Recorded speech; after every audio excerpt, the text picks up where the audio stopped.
భారత్ అలాగే ఇంగ్లాండ్ జట్ల మధ్య జరిగిన మూడో టీ20 మ్యాచ్ అనేది మన భారతీయులకి, అభిమానులకి చాలా అంటే చాలా డిసప్పాయింట్‌మెంట్‌ని గురి చేసిన విషయం. ఎందుకనంటే అభిషేక్ కానీ, వైభవ్ కానీ, లేకపోతే తిలక్ కానీ ఎవ్వరు కూడా అస్సలు 20 పరుగులు దాటి చేయలేదు. 75 రన్స్‌కి టోటల్‌గా అయిపోయింది. మ్యాచ్ అయిపోయిందనమాట.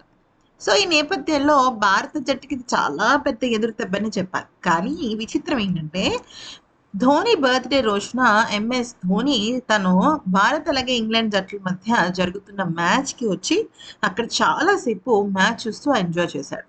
కానీ ధోని వచ్చాడు అన్న మాటే కానీ భారత జట్టు సరిగ్గా ఆడలేదు.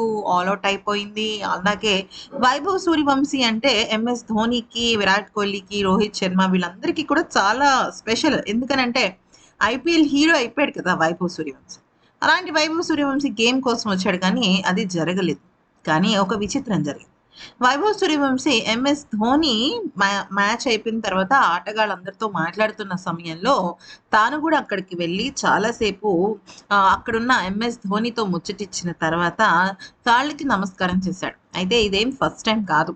ఐపీఎల్‌లో కూడా చాలాసేపు తను ఆడిన తర్వాత ఎంఎస్ ధోని దగ్గరికి వెళ్ళి చేతికి ముద్దు పెట్టి కాళ్ళకి నమస్కారం చేసి తన గురుభక్తిని చాటుకున్నాడు.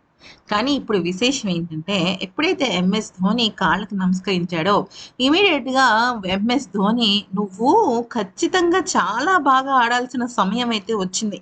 ఈ క్రికెట్ కరెక్ట్ కాదు. నీ ఫియర్‌లెస్ గేమ్‌ని మళ్ళీ మైదానంలోకి తీసుకొచ్చి చూపించు" అంటూ తనకి సలహా ఇవ్వటం ఒక్కసారిగా అందరిని కూడా షాక్‌కి గురిచేసింది. సాధారణంగా ఎంఎస్ ధోని చాలా మితంగా మాట్లాడతాడు.